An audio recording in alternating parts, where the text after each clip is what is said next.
नमस्कार फ्रेंड्स, आयुर्वेद की अवेयरनेस की आज की श्रृंखला में हम जिस औषधि की बात करने जा रहे हैं उसका हमने जिक्र लास्ट वीडियो में किया था कि वो औषधि कितनी हमें फ़ायदा देती है। वो औषधि को वनौषधि बोलते हैं, मतलब ये हर जगह आपको मिलती है। वन में खास करके मिलती है, तालाब है वहाँ मिलती है, कोई रेती वाली जगह है वहाँ मिलती है। जैसे किनारे किनारे, नदी के किनारे, तालाब के किनारे, रास्ते की बॉर्डर पे, स्ट्रीट है वहाँ की बॉर्डर पे, और जहाँ पे ज़मीन है जिसके ऊपर पेवर्स नहीं लगे, जहाँ सीमेंटिंग नहीं हुआ है, जहाँ डामर रोड है या सीमेंट का रोड है और उसके बाजू में थोड़ी सी जगह भी है, तो ये वनस्पति अपने आप हो जाती है।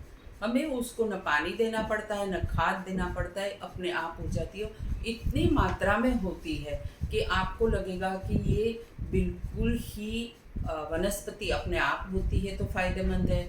ऊपर से इतनी अवेलेबल है तो भी फ़ायदेमंद है, और ऊपर से सबसे बेहतरीन उसकी क्वालिटी है। तो आज हम जिस वनस्पति की बात कर रहे हैं वो उसको हमने उखाड़ के फेंक दिया है। हम लोग ने क्या किया है कि शहरीकरण करते करते करते करते आयुर्वेद की जो औषधियाँ है, जो दिव्य औषधि जिसको नाम बोल सकते हैं, इस टाइप की औषधियाँ है, उसको रास्ते पर से उखाड़ के फेंक दिया है क्योंकि हमें रास्ता बनाना है। लेकिन हमने हमारी हेल्थ के लिए जो सेहत का रास्ता है उसको हमने बंद कर दिया है। हम फिर से पुनर्जीवित हो जाए ऐसी कोशिश कर रहे हैं। हम इसलिए आपके लिए ये श्रृंखला में ये वनस्पति लाते हैं, काम की औषधियाँ लाते हैं कि जिससे आपको एकदम आराम हो जाता है, न ज़्यादा बनाने की झंझट है और किफ़ायती भी है। तो हमने ये तीनों पॉइंट ध्यान में रख के आपसे आज बात करी है ऐसी वनस्पति की कि जो ये एलर्जिक कंडीशन वाली सीज़न है, जिसमें किसी को खांसी होती है, खोखला बोलते हैं, कफ निकलता है, फिर अस्थमा हो जाता है, और अगर उनको भी ट्रीट ना किया जाए तो ये जो अभी पृथ्वी पे फटाके फूटेंगे, अभी धन धान्य की जो पराली आएगी, दिल्ली और वो साइड तो खास करके पराली का एक बहुत बड़ा समस्या है। तो वो जब एलर्जेंस बढ़ते हैं, हवा में ठंडक के साथ बढ़ते हैं, तो पेशेंट को अस्थमा कर देता है, और उनके अस्थमा के कारण और भी चीज़ें आगे बढ़ती जाती हैं और कभी वो पेशेंट रिलीफ नहीं पाता है। तो हमने ऐसे क्या गलती की है, आज हम बात करते हैं वो गलती को सुधारने की, कि हम फिर से वो सब चीज़ें हमारे पास लाए। आज जो वनस्पति की बात कर रहे हैं उसको हम बोलते हैं कंटकारी। देखिए ये कांटा है, आप देख सकते होंगे कि ये कांटेदार है वनस्पति। आपको ये दिखता होगा कि ये नुकीले कांटे हैं सब जगह, मतलब आप जरा सा भी भूल कर देते हैं पकड़ने में तो वो आपको चुभ जाता है। और ये जो है वो उसके पत्ते हैं, जैसे बैंगन के पत्ते होते हैं, बैंगन के पौधे के पत्ते होते हैं, उसी टाइप के होते हैं। और ये फूल है वो भी बैंगनी कलर का है, मतलब ये औषधि के फूल है वो बैंगनी कलर के भी होते हैं और एक वाइट कलर के होते हैं। ये औषधि को दुस्पर्शा बोलते हैं, क्योंकि ये जो कांटे हैं, नुकीले कांटे, वो उनको स्पर्श करने की अनुमति नहीं देता है। अगर आपको इसको पकड़ना है तो चिमटे से पकड़ना होगा या फोर्सेप या ऐसा कुछ हाथ में होना चाहिए, दस्ताने, तो आप ले सकते। लेकिन जो खेड़ूत लोग हैं, मजूर लोग हैं, उनके लिए तो ये बड़ी अजीब बात है, या जैसे बोले जाए तो कोई बाएं हाथ का खेल है। तो सबसे पहले तो हम देखते ही कि ये बैंगनी कलर का फ्लावर है, बहुत बड़ा खिला हुआ था, और हम लेके आए, हमने फ्रीज में स्टोर किया, तो फिर क्या होगा, ये थोड़ा बेचारा सिकुड़ गया। तो ये जो बैंगनी कलर है इसलिए उसको मतलब भूमि में से आती है, और बैंगन के कलर की है, रिंगणी कलर की है, इसलिए उसको भो रिंगणी बोलते हैं। दूसरा नाम है उसका दुस्पर्शा, मतलब इसका स्पर्श किसको भी अच्छा नहीं लगता है, कांटेदार है।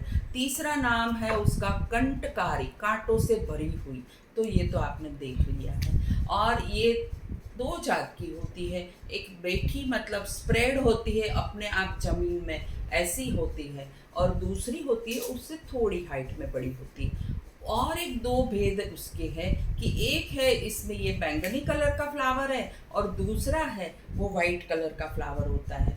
बैंगनी कलर की जो भोरिंगड़ी है उसके जो गुण है वो कास हर है, मतलब खांसी को निकाल देती है, सर्दी होती है तो निकाल देती है, अस्थमा है तो निकाल देती है, अगर आपने ये औषधि को कहीं पे फैली हुई देखी होगी तो वो गांव में या फिर तालुका में या ऐसी जगह पे देखी होगी जहाँ बहुत पेड़ होंगे और लोगों की अवर जवर जो बोलते हैं आना जाना लोगों का रहता है वो कम होता होगा।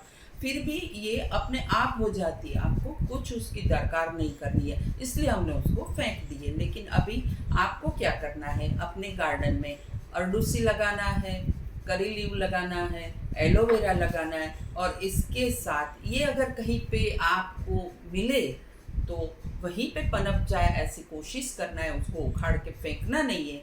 और सेकंड थिंग, अगर एक गमला आपने इसके नाम पे कर दिया तो ये बहुत ही फायदेमंद, ये अभी के मौसम से लेके चारों महीना दिवाली जब तक है, दिवाली के बाद की ठंडी है, उसमें आपको काम लगेगा। इसका आप इस्तेमाल कैसे कर सकते हैं, तो जो अगर आपको ऐसी हरी भरी मिल जाए, जैसे ये फ्रेश है ऐसे मिल जाए, तो ये फ्रेश वनस्पति को लेना है। इसका वनस्पति का खूबी ये है कि इसके 5 जो अंग है वो पांचों 5 काम आते हैं। 5 अंग कौन से हैं, जिसको आयुर्वेद में पंचांग बोलते हैं। 5 अंग है इसलिए, तो मूल होती है, स्टेम होती है, ये जैसे है डाली है, ये पत्ते हैं, और ये बैंगनी कलर का फूल है। और बैंगनी कलर का जो फूल है उसमें से थोड़े टाइम के बाद ग्रीन कलर का फ्रूट हो जाएगा, और ग्रीन कलर का फ्रूट भी सूख के ये बेर की तरह पीले कलर का फ्रूट बन जाएगा। देखिए आपको मैं दिखाती हूँ कि हम लोग ने कितना लाए हैं। ये इतनी सस्ती चीज है और आप कटोरा भर के लेके आ सकते हैं। आप 100 ग्राम 200 ग्राम घर में रख सकते हैं और मिक्सर में इसका पाउडर बना के ले सकते हैं। दूसरी एक बात है कि अगर आपको हरा ही यूज़ करना है तो इसको कैंची से काट देना है, नल के नीचे धो देना है, और फिर उसका जूस निकालना है, या फिर आपको पानी डाल के उसका उबाला बना के 2-2 चम्मच 3 टाइम लेना है। इससे खांसी बंद हो जाती है, इससे दम का अटैक जो आना होता है वो ठहर जाता है, मतलब वो नहीं आता है। और आपको अगर दम है तो ये आप कंटिन्यूस अभी से इस्तेमाल करेंगे तो 4 महीने में आप देखेंगे कि आपका दम का जो अटैक है वो और उसकी इंटेंसिटी है वो कितनी कम हो जाती है। तो ये कैसे काम करती है, एक और भी बड़ा नुस्खा हमारे आयुर्वेद में कहा है, हमको बोला गया है और काफ़ी लोग करते हैं कि ये जैसे रिंगण में बैंगन में जैसे बीज रहते हैं, ऐसे छोटे छोटे बीज है ये। जैसे आप देख सकते हैं कि ये बीज जो है वो डेंटल केरीज में जो दांत की कैविटीज होती है उसमें ये बीज बहुत इस्तेमाल कर होता है। इस बीज के मतलब ये पूरे जो हमने दिखाए इसको आप जला देते हैं ये बीज को, और उसकी बिल्कुल ही ऐश बना देते हैं, मतलब राख बन जाता है। फिर उसको लेके जरा सा तिल का तेल डाल के आपको जहाँ पे डेंटल केरीज है वहाँ लगा देना है और ब्रश कर लेना है। तो तुरंत जो आपको दर्द करते हैं वो कीड़े के कारण है, सूक्ष्म जीवाणु है उसके कारण जो दर्द होता है वो निकल जाएगा। अच्छा, गाँव में तो ये क्या करते हैं कि मजूर के लोग हैं, मजूर के बच्चे हैं, मजूर जो है वो लोग क्या करते हैं कि ये जब फ्लावर की अभी सीजन आने वाली है तो ये फ्लावर हरा हरा रहता है तब चबा लेते हैं। तो आप देखते होंगे कि भाई शहर में रहते हैं या कितने ऐसे लोग रहते हैं कि जिसको एलर्जीज होती है, किसकी डस्ट की एलर्जीज होती है, डस्ट की एलर्जीज होती है, परफ्यूम की होती है, अगर घर में कुछ तलते हैं तो उस टाइम भी एलर्जी होती है, उस टाइम नाक में से या पानी निकलता है या नेजल ब्लॉकेज हो जाता है, खांसी शुरू हो जाती है, थ्रोट कंजेशन होता है, थ्रोट इरिटेशन होता है। तो ये सब में ये जो बोरिंगणी है मतलब जो कंटकारी है उसका बहुत बेहतरीन उपाय आप कर सकते हैं। इसका धुआं आप ले सकते हैं। मजूर लोग तो इसको बिल्कुल कच्चा ही कच्चा उनके बच्चे चबा जाते हैं, तो जब वो रेती का काम करते हैं, सीमेंट का काम करते हैं, ईंट का काम करते हैं तो ये खा लेने के कारण उनको वो एलर्जेंस नहीं होते हैं, मतलब वो बीमारी नहीं पड़ते हैं। तो एक इसका बहुत ही अच्छा उपाय है। इसके साथ साथ आपको ये भी लेना बहुत ज़रूरी है अगर दम और खांसी बहुत है तो। अच्छा, ये कैसे काम करती है, ये एंटीपायरेटिक भी है और एंटी आर्थराइटिक भी है, मतलब जिसको जोड़ों का दर्द है कहीं पे भी है तो इसका आपको पंसारी की दुकान पे या बहुत बेहतरीन जो आयुर्वेदिक दवाइयाँ रखते हैं, रॉ मटेरियल रखते हैं, वहाँ से इसका पाउडर मिल जाएगा।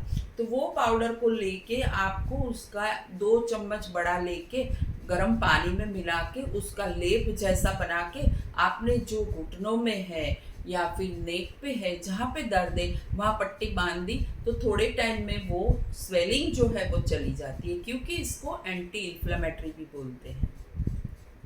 इसके साथ साथ जैसे आप बुखार आता है, अब पता है कभी कभी नहीं चलता है कि बुखार तो आ गया लेकिन किस वजह से आया, तो उस टाइम पे इसका पाउडर आप 1-1 चम्मच 2 दिन 3 दिन लेंगे तो बुखार हल्का हो जाता है और धीरे धीरे चला जाता है। बहुत बेहतरीन जो चीज़ इसमें कही है कि ये वनस्पति का एक्सट्रैक्ट है, इसका साइंस ने रिसर्च में प्रमाणित किया गया है कि ये वनस्पति का एक्सट्रैक्ट है वो कार्डियो प्रोटेक्टिव है, मतलब आपको हार्ट की जो भी बीमारियां हैं उसमें काम आता है। लेने का तरीका इतना इजी है कि आप उसके पाउडर को ले सकते हैं, उसके बने हुए उबाला को ले सकते हैं, इसका क्षार भी निकालते हैं तो वो भी ले सकते हैं। इसका अवलेह बनता है, जैसे च्यवनप्राश का, आंवले का अवलेह च्यवनप्राश बोला जाता है, ऐसे कंटकारी का अवलेह को कंटकार्यावलेह बोला जाता है। काफ़ी अच्छी अच्छी फार्मेसियाँ उसके अंदर काफ़ी अच्छी चीज़ें मिला के, मतलब सर्दी और अस्थमा के लिए बेहतरीन काम करे ऐसी दवाइयाँ जड़ी बूटियाँ अंदर मिला के उनका एक अवले बनाते, और वो चाटनी ये सीज़न से आप शुरू करेंगे, ठंडी ख़त्म होती है तब तक लेंगे तो आपको पता चलेगा कि वो कितना फ़ायदेमंद है। वैसे ही आजकल देखा जाता है कि रिपोर्टिंग में जब भी देखो तब बच्चे भी है, अगर किशोर किशोरियाँ है तो उनका रिपोर्ट आता है फैटी लीवर का। तो ये फैटी लीवर में भी, क्योंकि ये लीवर प्रोटेक्टिव भी है, मतलब लीवर के जो फैटी लीवर है उस पर हमने काफ़ी इसका इस्तेमाल किया है। 1-1 चम्मच आप सुबह शाम पाउडर ले सकते हैं या फिर 2-2 गोलियां ले सकते हैं। आप अपने वैद्य को पूछ के ले सकते हैं, उनको बता के ले सकते हैं। इसके अलावा ये एक बाल के लिए भी बड़ा अच्छा जैसे बोला जाएगा उपयोग कर सकते हैं। इसके पाउडर की पेस्ट बना के आंवले के साथ, तल के तेल के साथ आप अगर बालों में डालते हैं तो जो डैंड्रफ का प्रॉब्लम है वो डैंड्रफ का प्रॉब्लम चला जाता है, और ये बालों को फिर से नए आते हैं, मतलब रीग्रोथ करती है। कैसे करती है? क्योंकि ये एंटी बैक्टीरियल है, मतलब जहाँ भी फंगल इन्फेक्शन है, बैक्टीरियल इन्फेक्शन है, तो वो सब जगह का निकल जाता है। तो उसके कारण बाल के स्काल्प के ऊपर जो खराब लेयर होती है वो चली जाती है और रीग्रोथ करती है, पोषण भी मिलता है। तो ये चीज़ जो है उसके काफ़ी उपाय है।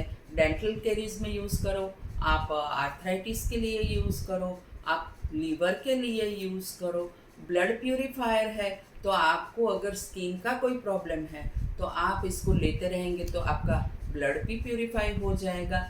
वैसे ही देखा जाए तो जो लोग बहुत दारू पीते हैं, जिनको एक एडिक्शन होता है कि भाई बहुत पीते हैं या फिर रेगुलरली जो लेते हैं, और उनसे उनका लीवर तो खराब होता है लेकिन उनको एक नशा सा रहता है, मतलब दारू पीने के बाद जो हैंगओवर है तो वो होता है, फिर सेकेंड डे वापस दारू पीते हैं तो उनका बॉडी शिथिल हो जाता है, डायबिटीज़ भी जल्दी हो जाता है। तो उनके लिए क्या है कि ये बोरिंगणी का पाउडर, ये मतलब दुष्पर्शा या कंटकारी का पाउडर रेगुलर अगर वो यूज़ करेंगे तो उनके जो नशे के बाद की हालत, बदतर हालत होती है, उसमें काफ़ी सुधार आता है, पेशेंट को एनर्जेटिक फील होता है। ये क्यों हो रहा है? क्योंकि इसके अंदर ऐसी प्रॉपर्टीज़ है, रिसर्च में ये साबित हुआ है। एक बहुत अच्छी एंटी डायबिटिक जैसे बोली जाए ऐसी प्रॉपर्टी इसमें है, ये ब्लड शुगर को लो कर देता है। तो जैसे आपको अपनी शुगर को मेंटेन करना है तो ये आप लेते रहिए, धीरे धीरे आपकी शुगर की रिपोर्ट आप कराएंगे तो उसमें फ़र्क आने की संभावना रहती है। इसके साथ साथ देखा जाए तो ये एंटी हिस्टामिनिक, मतलब जो एंटी एलर्जीज जो होती है उसमें जो एक मीडियम होता है वो जो है वो भी इसमें पाया जाता है। तो जिसको एलर्जीज रहती है ये सीज़न में पर्टिकुलरली, तो उन पे काफ़ी काम करता है। फ्रेंड्स, इसके अलावा ये स्त्री और पुरुष दोनों के रिप्रोडक्टिव सिस्टम को भी अच्छे से बरकरार रखता है, मतलब तंदुरुस्त बनाता है। स्त्रियों को जो मासिक धर्म के विकार होते हैं, जब उनको पीरियड्स रेगुलर नहीं होते हैं या फिर पेनफुल पीरियड्स होते हैं, तो ये इनकी एंटी इन्फ्लेमेटरी प्रॉपर्टी के कारण जो ऑर्गन्स में जहाँ जहाँ हार्ट में भी अगर इन्फ्लेमेशन है, तो फिर रिप्रोडक्टिव सिस्टम में इन्फ्लेमेशन है, तो कहीं पे भी शरीर में इन्फ्लेमेशन है, सूजन है, दर्द है, तो वो सब में ये बहुत काम आता है। तो इसका रेगुलर अगर सेवन करते हैं तो वो इन्फ्लेमेशन चला जाता है और हर एक अवयव अपने हिसाब से नॉर्मल तरीके से काम करता है। उसी हिसाब से मासिक धर्म की जब विकृति होती है तो जो पेन होता है वो पेन चला जाता है, प्रॉपरली मासिक नहीं आता है, कम आता है तो वो आने लगता है। और ये इसके अलावा ब्रेन पे भी काम करता है। जिनको एपिलेप्सी आती है, वाई आती है, वो अगर ये बीज जो है इसका उबाला बना के नाक में डाल दे, ड्रॉप्स, दो दो चार चार ड्रॉप्स, तो पेशेंट को होश आ जाता है। और ये रेगुलर डालने से वो जो कंजेस्शन होता है वो निकल जाता है और ब्रेन के लिए ये बहुत ही इफ़ेक्टिव है।